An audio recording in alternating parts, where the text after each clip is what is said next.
మీకు బాగా యూజ్ అయ్యే 10 FireOS ట్రిక్స్ చెప్తా. మీ దగ్గర ఫైర్ టీవీ ఉన్నా లేదా ఫైర్ స్టిక్ ఉన్నా ఈ ట్రిక్స్ వర్క్ అవుతాయి. వీడియోని ఎండ్ వరకు చూడండి. ఫైర్ టీవీకి సెట్ ఆఫ్ బాక్స్ యూజ్ చేసే వాళ్ళు మెయిన్ గా ఫేస్ చేసే ప్రాబ్లం ఇది. టీవీ ఆన్ చేయగానే సెట్ ఆఫ్ బాక్స్ కి కనెక్ట్ అవ్వకుండా హోమ్ పేజ్ లోనే ఉంటుంది. ప్రతిసారి మాన్యువల్ గా ఇన్పుట్ మెథడ్ సెలెక్ట్ చేసుకోవాల్సి వస్తుంది. ఈ ప్రాబ్లం కి సొల్యూషన్ ఫస్ట్ మీరు సెట్టింగ్స్ ఓపెన్ చేసి డిస్ప్లే అండ్ ఆడియోలో పవర్ కంట్రోల్ క్లిక్ చేసి ఇక్కడ పవర్ ఆన్ ఆప్షన్ లో హోమ్ అని ఉంటే దాన్ని మీరు లాస్ట్ ఇన్పుట్ కి సెట్ చేసుకోండి. దీంతో టీవీ ఆన్ చేయగానే direct set of box channels వచ్చేస్తాయి. ఇక ఊకే ఇన్పుట్ మోడ్స్ ని సెలెక్ట్ చేసుకోవాల్సిన పని లేదు. నేను ఫైర్ టీవీలో మేజర్ గా ఫేస్ చేసిన ఇష్యూ సిసి కంట్రోల్. ఏదైనా సౌండ్ బార్ టీవీకి వయా HDMI పోర్ట్ కనెక్ట్ చేస్తే ఆడియో ప్లే అవ్వట్లేదు. మీలో కూడా చాలా మంది ప్రాబ్లమ్ ని ఫేస్ చేసి ఉంటారు కదా. దీనికి సొల్యూషన్ సెట్టింగ్స్ ఓపెన్ చేసి డిస్ప్లే అండ్ ఆడియోలో HDMI CC device control click చేసి ఆల్వేస్ ఆస్క్ ఆప్షన్ కాకుండా ఈ ఆప్షన్ ని సెలెక్ట్ చేసుకోండి. దీంతో సౌండ్ బార్ వర్క్ అవ్వడమే కాకుండా టీవీ ఆన్ చేయగానే sound bar or home theatre switch on అయిపోతుంది. మళ్ళీ సౌండ్ బార్ కి సపరేట్ గా రిమోట్ అయితే అవసరం లేదు. టీవీ రిమోట్ తోనే సౌండ్ బార్ ని కూడా మనం ఆపరేట్ చేయొచ్చు. ఒక స్మార్ట్ టీవీలో ఏదైనా యాప్ లాగిన్ చేసేటప్పుడు స్కాన్ ఆప్షన్ లేకపోతే టీవీ రిమోట్ తో ఒక్కొక్క బటన్ నొక్కి మన ఐడి పాస్వర్డ్ ఎంటర్ చేసేసరికి చాలా టైం పడుతుంది. బట్ ఫైర్ టీవీలో అలా కాదు. సింపుల్ గా play store and app store నుంచి ఫైర్ టీవీ యాప్ ని ఇన్స్టాల్ చేసుకొని వన్స్ టీవీతో సేమ్ నెట్వర్క్ కి కనెక్ట్ అయ్యి మీ స్మార్ట్ ఫోన్ ని టీవీ రిమోట్ లాగా యూజ్ చేయొచ్చు.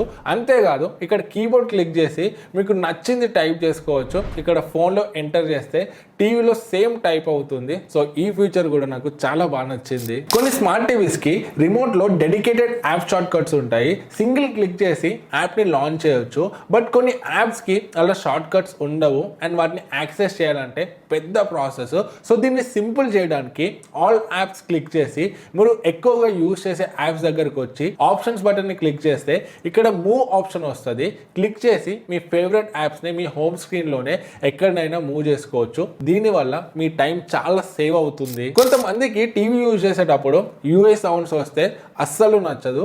సేమ్ ఫైర్ టీవీలో అండ్ ఫైర్ స్టిక్ లో కూడా యూఐలో నావిగేట్ చేస్తుంటే టింగ్ టింగ్ అండ్ సౌండ్స్ అయితే వస్తూ ఉంటాయి. వాటిని మనం నావిగేషన్ సౌండ్స్ అంటాము. సో వీటిని ఆఫ్ చేయడము చాలా సింపుల్. ఫస్ట్ సెట్టింగ్స్ ఓపెన్ చేసి డిస్ప్లే అండ్ సౌండ్ సెట్టింగ్స్ లో ఇక్కడ నావిగేషన్ సౌండ్స్ ని ఆఫ్ చేసుకోండి. ఇంకా టీవీ యూజ్ చేసేటప్పుడు ఆ టింగ్ టింగ్ సౌండ్స్ రావు. ఒకసారి ఇమాజిన్ చేసుకోండి, మీరు ఒక మంచి మూవీ చూస్తున్నారు. బట్ అందులో హీరో చెప్పే డైలాగ్స్ మూవీ బ్యాక్గ్రౌండ్ వల్ల అస్సలు వినిపించవు ఆర్ అర్థం కావు. దీనికి బెస్ట్ సొల్యూషన్ ఎంబటే మీ ఫైర్ టీవీ సెట్టింగ్స్ ఓపెన్ చేసి డిస్ప్లే అండ్ సౌండ్స్ లో ఆడియో క్లిక్ చేశాక అడ్వాన్స్డ్ ఆడియోలోకి వెళ్ళి ఇక్కడ డైలాగ్ క్లారిటీని ఎనేబుల్ చేసేయండి. అంతే, ఇంకా మీరు మూవీస్ చూసేటప్పుడు బ్యాక్గ్రౌండ్ మ్యూజిక్లు బ్యాక్గ్రౌండ్ సౌండ్స్ డైలాగ్స్ అయితే డామినేట్ చేయవు. సో మనం అప్పుడప్పుడు టీవీ ఆన్ చేసి నార్మల్ గా యూఐని స్క్రోల్ చేస్తుంటే కొన్ని మనకు మూవీ ప్రివ్యూస్ చాలా లౌడ్ గా ప్లే అవుతుంటాయి అండ్ దీనివల్ల ప్రాసెసర్ మీద కూడా లోడ్ అయితే పడుతుంటుంది.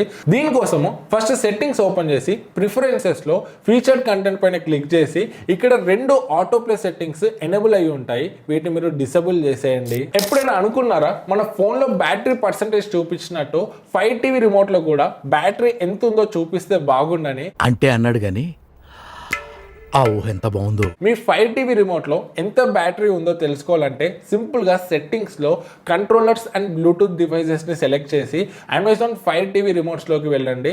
ఇక్కడ రైట్ హ్యాండ్ సైడ్ లో బ్యాటరీ దగ్గర వెరీ గుడ్ ఉంటే 100% అని, గుడ్ అని ఉంటే 75% బ్యాటరీ ఉందని అండ్ ఓకే అని ఉంటే మీ బ్యాటరీలో ఇంకా 50% ఛార్జ్ మాత్రమే ఉందని అర్థము. దీన్ని బట్టి మీకు ఎగ్జాక్ట్ బ్యాటరీ పర్సెంటేజ్ తెలియకపోయినా ఒక రఫ్ ఐడియా అయితే వస్తుంది. ఇప్పుడే కొత్త టీవీ కొని ఇలా ఓపెన్ చేసిన వెంటనే లాగ్ అయితే ఎలా ఉంటుంది? మూడ్ మొత్తం ఖరాబ్ అవుతుంది కదా. ఫైర్ టీవీలో మీరు టీవీని యూజ్ చేసినంతసేపు బ్యాక్గ్రౌండ్ లో డేటా కలెక్ట్ చేస్తూ ఉంటుంది. అందుకే fire TVs and fire sticks అప్పుడప్పుడు మనకు లాగ్ అవుతూ ఉంటాయి. బట్ ఈ ట్రిక్ యూజ్ చేస్తే ఇక మీకు లాగ్ అనేదే ఉండదు. జస్ట్ సెట్టింగ్స్ లో ప్రిఫరెన్సెస్ ఓపెన్ చేసి ప్రైవసీ సెట్టింగ్స్ క్లిక్ చేసి ఇక్కడ ఆన్ ఉన్న 3 సెట్టింగ్స్ ని ఆఫ్ చేసుకోండి. అంతే, దీనివల్ల మీ టీవీ బ్యాక్గ్రౌండ్ లో డేటా కలెక్ట్ చేసుకోవడానికి ప్రాసెసర్ ని యూజ్ చేయకుండా ఉంటుంది. అండ్ మీరు టీవీలో ఏ టైప్ ఆఫ్ కంటెంట్ చూస్తే ఆ టైప్ ఆఫ్ సిమిలర్ కంటెంట్ ని కూడా సజెస్ట్ చేయదు. ఆండ్రాయిడ్ టీవీస్ లో లాగా ఫైర్ టీవీలో కూడా థర్డ్ పార్టీ యాప్స్ ని సైడ్ లో చేసే ఆప్షన్ ఉంటే ఎంత బాగుంటుందో కదా. ఆ ఆప్షన్ కూడా ఉంది. స్టెప్స్ కొంచెం జాగ్రత్తగా వినండి. ఫస్ట్ సెట్టింగ్స్లో మై ఫైర్ టీవీ క్లిక్ చేసి అబౌట్లోకి వెళ్ళండి. అక్కడ మీది ఫైర్ టీవీ స్టిక్ అయితే ఫైర్ టీవీ స్టిక్ మీ నేమ్, లేదా మీరు ఫైర్ టీవీ అయితే మీ నేమ్ అండ్ ఫైర్ టీవీ అయితే కనిపిస్తుంది. ఆ నేమ్ మీద 7 to 8 times ఫాస్ట్గా ట్యాప్ చేయండి. మీకు డెవలపర్ ఆప్షన్స్ ఎనేబుల్ అయినట్టు ఒక పాపప్ వస్తుంది. బ్యాక్ బటన్ క్లిక్ చేసి ఇక్కడ డెవలపర్ ఆప్షన్స్ని క్లిక్ చేసి ఇన్స్టాల్ ఫ్రమ్ అన్నోన్ సోర్సెస్ని ఎనేబుల్ చేస్తే చాలు. ఫోన్లో ఫైర్ టీవీ సపోర్టెడ్ యాప్స్ని డౌన్లోడ్ చేసుకోండి. సెండ్ ఫైల్స్ టు టీవీ యాప్ని యూజ్ చేసి మీ ఫైర్ టీవీలో థర్డ్ పార్టీ యాప్స్ని సైడ్లోడ్ చేసుకోవచ్చు. ఇక్కడ వరకు చూసారు కదా, మీకు ఒక బోనస్ ట్రిక్. ఇది ఫైర్ టీవీ అనే కాదు, అన్ని టీవీస్లో వర్క్ అవుతుంది. మనం ఎప్పుడన్నా ఫోన్ నుంచి టీవీకి స్క్రీన్ క్యాస్ట్ చేసేటప్పుడు లాగ్స్ నోటీస్ చేస్తాం కదా, అండ్ ఊరికే డిస్కనెక్ట్ అవుతూ ఉంటుంది. ఇలాంటి ప్రాబ్లమ్స్ ఏం లేకుండా స్మూత్ గా ఏ ఫోన్ నుంచి ఏ టీవీకైనా స్క్రీన్ క్యాస్ట్ చేయాలంటే, సో మీ ఫోన్ లో క్యాస్ట్ ని యూజ్ చేయకుండా మీ మొబైల్ సెట్టింగ్స్ లో వైర్లెస్ డిస్ప్లే అని సెర్చ్ చేస్తే ఈ ఆప్షన్ వస్తుంది. సింపుల్ గా దీన్ని ఎనేబుల్ చేయగానే మీ దగ్గరలో వైర్లెస్ డిస్ప్లే ఫీచర్స్ ఉన్న డివైజెస్ విజిబుల్ అవుతాయి. జస్ట్ కనెక్ట్ చేసి స్క్రీన్ ని క్యాస్ట్ చేసుకోవడమే.